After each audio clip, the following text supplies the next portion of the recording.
Bonjour, Xavier Havard, chef pâtissier pour Tout Bio. Je vais réaliser devant vous une émulsion expresso.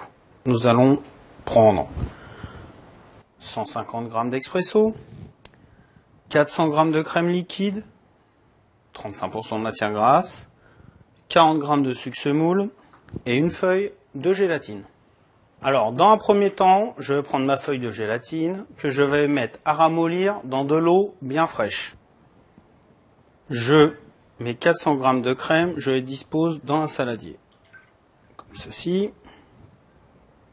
Sur mes 150 g d'expresso, j'en prélève 50 g que je vais faire chauffer à 50-60 degrés, afin de me permettre de dissoudre le sucre semoule et la gélatine.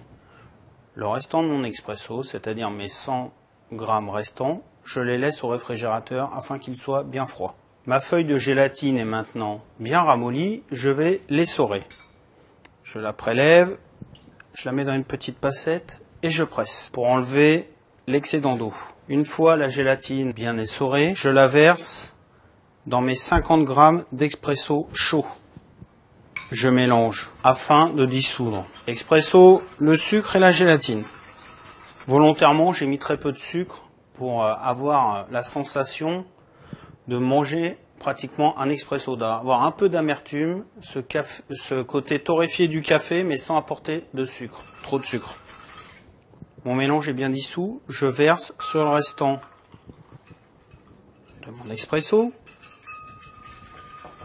Je remélange les deux expressos que j'incorpore à ma crème liquide froide.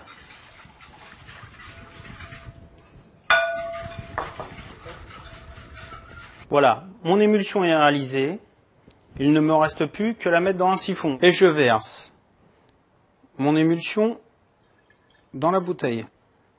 Ensuite, je vérifie bien que le joint soit bien installé. Et je visse la tête du siphon sur le corps. Ensuite, je prends une cartouche que je vais percuter sur mon siphon.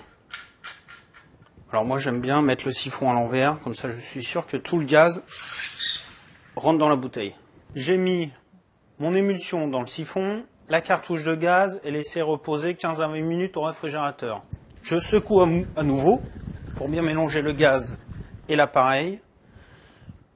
Je me positionne verticalement au produit et je presse doucement. Voilà, j'ai utilisé mon émulsion sur un moelleux au chocolat, mais après, libre cours à votre imagination. Vous pouvez l'utiliser sur une boisson glacée, comme un Irish Coffee, ou sur un croustillant aux noisettes. Ça sera délicieux.